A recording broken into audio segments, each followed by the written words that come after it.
오늘은 민수기 24장 말씀입니다. 오늘도 주시는 말씀 연혜가 우리 안에 넘치기를 원합니다. 사람은 알고 훈련하고 습관화된 것을 삶 가운데 실제화하며 살아가는 존재입니다. 그러나 정확하게 알지 못하고 옳지 못한 것을 배우고 알게 되면 그것을 진리로 알고 헛된 것을 실제화하며 살아가게 되는 것입니다.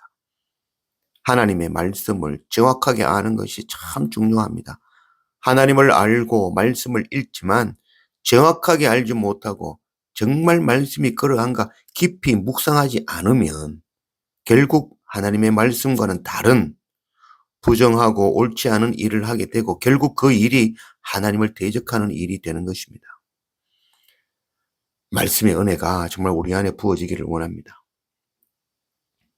1절 발람이 자기가 이스라엘을 축복하는 것을 여호와께서 선히 여기심을 보고 전과 같이 점수를 쓰지 아니하고 그의 낯을 광야로 향하여 눈을 들어 이스라엘이 그 지파대로 천막 친 것을 보는데 그때에 하나님의 영이 그 위에 임하신지라.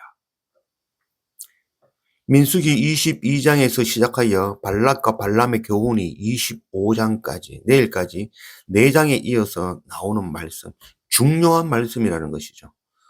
오늘 우리의 잘못된 기도와 섬김과 마지막 때를 살아가는 바로 우리의 모습을 말씀하고 있는 것이죠.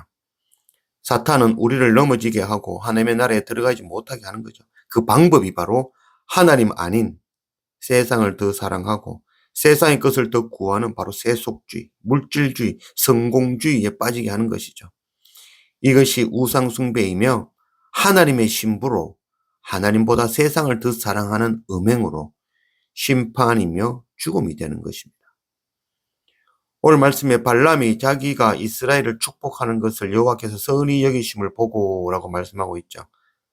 발람은 이스라엘을 축복하면 자기의 목숨이 위험하고 반대로 이스라엘을 저주하면 하나님이 두려운 것이죠. 발락이 세 번째 발람을 이스라엘 백성이 보이지 않고 광야가 내려다 보이는 부월산 꼭대기에 올랐습니다. 근데 오늘 말씀에 눈을 들어 이스라엘이 그 지파대로 천막 친 것을 본다라고 말하고 있죠.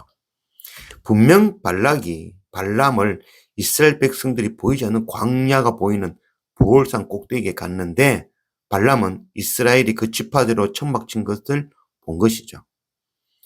발람이 그 첫 번째 예언부터 세 번째 예언 모두 하나님의 영에 사로잡혀 예언한 것이죠. 광야만 보이는 부월산에 올랐지만 발람의 눈에는 이스라엘 백성이 하나님의 성막을 중심을 천막 친 것을 다 본 것이죠. 발람은 하나님의 영이 임하여 다시 한번 이스라엘을 축복하였습니다. 10절 발락이 발람에게 노하여 손뼉을 치며 말하되 내가 그대를 부른 것은 내 원수를 저주하라는 것이오늘 그대가 이같이 3번 그들을 축복하였도다. 그러므로 그대는 이제 그대의 곳으로 달아나라. 내가 그대를 높여 심히 존귀하게 하기로 뜻하였더니 여호와께서 그대를 막아 존귀하지 못하게 하셨도다. 발락이 화가 머리끝까지 난 거죠.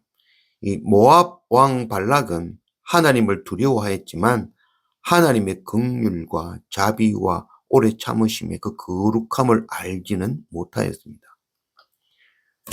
모압은 아브라함의 조카 롯의 두 딸에게서 나온 족속이죠. 이들은 소돔과 고모라에 불을 내려 멸망케 하시며 자신의 어머니를 소금 기둥으로 죽게 하신 하나님을 경험한 족속이죠. 이후 그 두 딸에서 아버지 이 롯과 동침하여 얻은 민족이 바로 모압과 암몬인 것이죠.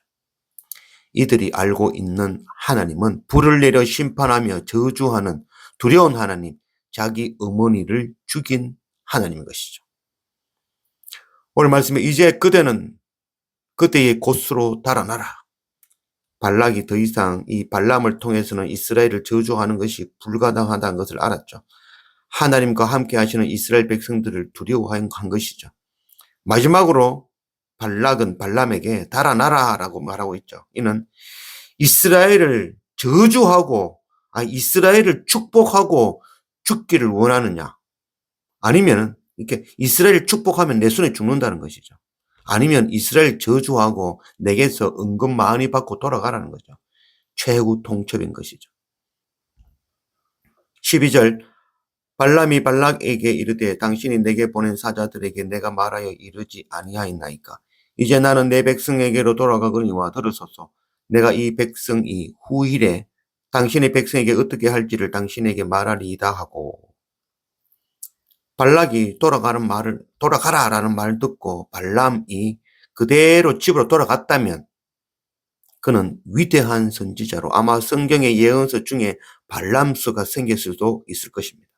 그러나 발람은 발락의 그 마지막 돈의 유혹에 넘어가 세 번의 예언과는 달리 하나님의 영이 임하지도 않았는데 자신의 생각과 자신의 말로 앞으로 되어질 일, 곧 이스라엘 백성들이 발락과 모압에게 할 일을 미리 알려주고 이에 대비하라는 거죠. 그리고 한편 이스라엘 백성이 하나님 앞에서 저주받는 방법을 가르쳐주는 거죠. 그리고는 발람은 은금을 받고 하나님 백성을 팔아먹은 거죠. 요한계시록 2장 14절 네게 발람의 교훈을 지키는 자들이 있도다. 발람이 발락을 가르쳐 이스라엘 자손 앞에 걸림돌을 놓아 우상의 제물을 먹게 하였고 또 행음하게 하였느니라. 이스라엘이 타락하여 하나님을 떠나게 하는 방법, 바로 이방의 신을 섬기는 거죠. 우상의 제물을 먹고 마시고 신전 창기와 음행하는 것이었습니다. 세상과 하나 되어버리는 거죠. 25절 발람이 일어나 자기 곳으로 돌아가고 발락도 자기 길로 갔더라. 발람은 교묘하게 발락에게 이스라엘 백성들을 타락시켜 하나님의 진노를 받아 멀어지는 방법을 알려주고 자기가 원하는 그 은금을 받고 집으로 돌아왔습니다. 오늘날 세상의 즐거움과 세상의 성공과 재물을 하나님보다 더 사랑하여 그것을 구하며 이방 여인인 세속주의, 물질주의, 성공주의의 그 하나님 말씀을 왜곡시키는 시대에 살고 있는 것입니다.